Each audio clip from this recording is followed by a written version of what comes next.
Maryam senang jika ada tamu mengunjungi Kolba. Dari arbab kampung dengan oleh-olehnya, hingga Bibi Jo dengan pinggul nyeri dan gosip tanpa akhirnya, dan tentu saja, Mullah Faizullah. Tetapi, tidak seorang pun yang membuat Maryam rindu kecuali Jalil. Keresahannya sudah mulai tampak pada Selasa malam. Maryam tidak akan dapat tidur nyenyak karena takut urusan bisnis akan menghalangi Jalil untuk datang pada hari Kamis, dan dia pun harus menunggu seminggu lagi untuk menjumpainya. Pada hari Rabu, Maryam menyibukkan diri di luar, di sekitar Kolba, memberi makan ayam dengan pikiran melayang. Dia berjalan-jalan tanpa tujuan, memetik kelopak-kelopak bunga dari kuntumnya dan memburu nyamuk-nyamuk yang menggigiti lengannya. Akhirnya, ketika Kamis tiba, yang dapat dia lakukan hanyalah duduk bersandar pada dinding, menatap lekat-lekat ke sungai, dan menunggu. Jika Jalil terlambat, kecemasan akan menggerogotinya. Lututnya akan melemas, dan dia pun harus pergi ke tempat lain untuk berbaring. Lalu, Nana akan berseru, "Lihat itu, ayahmu dan segala kebesarannya." Maryam akan segera bangkit ketika melihat Jalil melompat dari batu ke batu untuk menyeberangi sungai, tersenyum lebar dan melambai dengan penuh semangat. Maryam tahu bahwa Nana sedang mengawasinya, mengamati reaksinya. Dan, alih-alih berlari menyongsong Jalil, Maryam pun harus mengerahkan seluruh tenaganya untuk dapat tetap berdiri di ambang pintu, menunggu. Menyaksikan ayahnya perlahan-lahan mendekatinya. Maryam menahan diri, dengan sabar melihat Jalil berjalan menembus ilalang, jasnya tersampir di bahu, angin sepoi-sepoi meniup dasi merahnya. Setelah memasuki tanah lapang, Jalil akan melemparkan jasnya ke atas tandoor dan membentangkan kedua lengannya.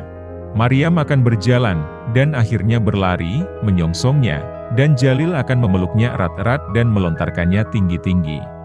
Maryam pun menjerit-jerit.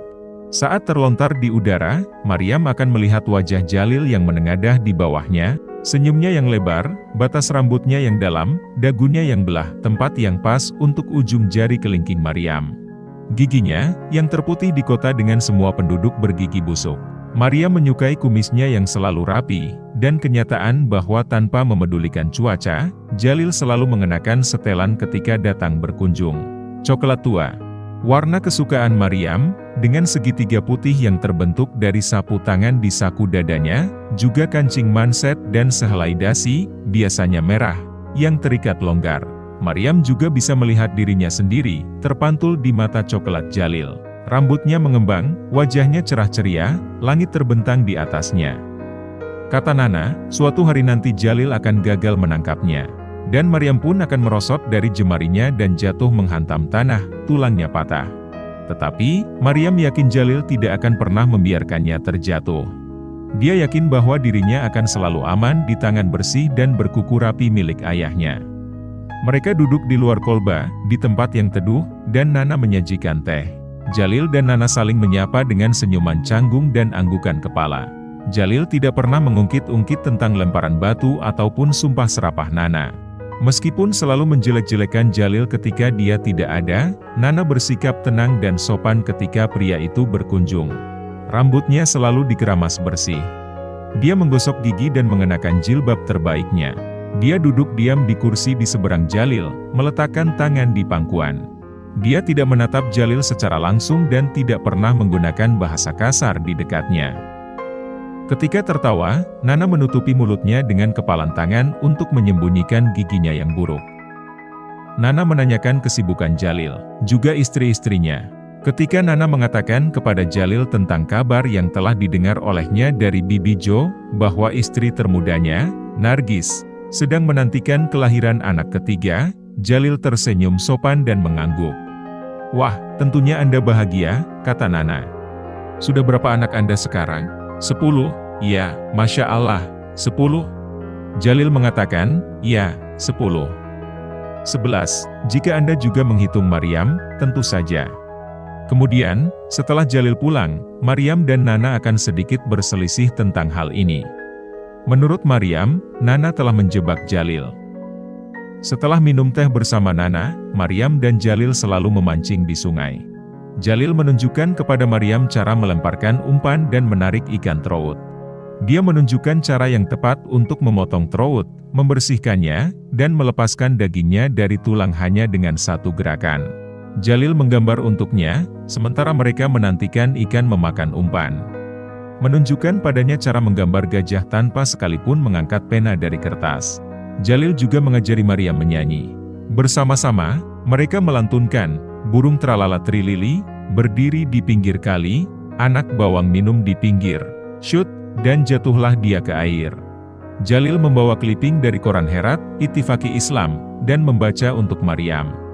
Dia menjadi penghubung bagi Maryam, bukti adanya dunia yang lebih luas, di luar Kolba, di luar Guldaman, dan bahkan di luar Herat.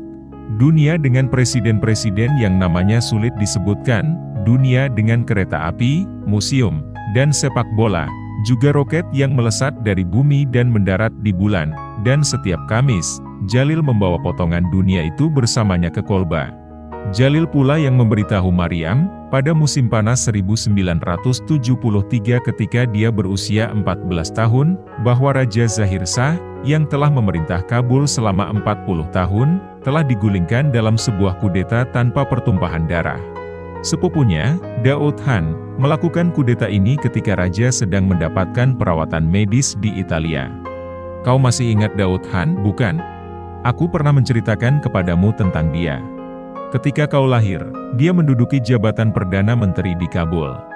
Omong-omong, Afghanistan sudah bukan kerajaan lagi Maryam. Kau tahu, sekarang negara ini menjadi republik, dan Daud Khan menjadi presidennya. Ada desas-desus bahwa para sosialis di Kabul membantunya menyusun kekuatan. Dia sendiri bukan sosialis, kabarnya, tapi dia mendapatkan pertolongan dari mereka. Begitulah desas-desus yang beredar. Maryam menanyakan arti sosialis, dan Jalil pun mulai menjelaskan, namun Maryam tidak mendengarkannya. Kau mendengarkan? Ya. Jalil melihat bahwa Maryam menatap tonjolan di saku jasnya. Ah, tentu saja. Nah, ini, kalau begitu. Tanpa perlu berlama-lama Jalil mengeluarkan sebuah kotak kecil dari saku dan mengulurkannya kepada Maryam. Jalil sering melakukannya, membawakan hadiah-hadiah kecil untuknya. Sebuah gelang batu carnelian pada suatu waktu, sebuah kalung pendek dengan manik-manik lapis lazuli pada waktu yang lain. Hari itu, Maryam membuka kotak dan menemukan sebuah kalung dengan liontin berbentuk daun dan hiasan berupa kepingan koin kecil berukiran bulan dan bintang. Cobalah, Maryam Jo. Maryam mencobanya. Bagaimana? Wajah Jalil tampak berseri-seri. Kamu tampak seperti ratu. Setelah Jalil pergi, Nana melihat kalung yang melingkari leher Maryam. Perhiasan gipsi, katanya. Aku pernah melihat mereka membuat perhiasan semacam itu. Mereka melebur koin yang dilemparkan orang-orang pada mereka dan membuat perhiasan. Lihat saja, apakah dia akan membawakan emas sungguhan lain kali. Ayahmu yang kaya itu. Kita lihat saja. Ketika tiba saatnya bagi Jalil untuk pulang, Maryam selalu berdiri di ambang pintu dan menatapnya berlalu, merasa lesu karena memikirkan seminggu yang harus dilaluinya, seperti gundukan besar yang tak bisa dipindahkan, menghadang di antara dirinya dan kunjungan Jalil berikutnya. Maryam selalu menahan napas ketika melihat Jalil pergi. Dia menahan napas dan di kepalanya, menghitung detik-detik yang berlalu. Dia berpura-pura setiap detik napas yang tertahan adalah tambahan hari bersama Jalil yang akan dianugerahkan oleh Tuhan kepadanya. Pada malam hari, Maryam berbaring di ranjangnya dan memikirkan seperti apa rumah Jalil di Herat. Dia memikirkan bagaimana rasanya tinggal bersama Jalil, berjumpa dengannya setiap hari. Dia membayangkan dirinya mengulurkan handuk setelah ayahnya bercukur, memberitahu sang ayah apabila pisau cukurnya melukai kulitnya. Maryam akan menyeduh teh untuknya, menjahitkan kancing bajunya yang lepas. Mereka berdua akan berjalan-jalan bersama di Herat, di pasar beratap melengkung yang kata Jalil memuat segala macam benda yang diinginkan semua orang. Mereka akan bermobil, dan orang-orang akan menunjuk-nunjuk dan berkata, lihatlah itu, Jalil Khan dan putrinya.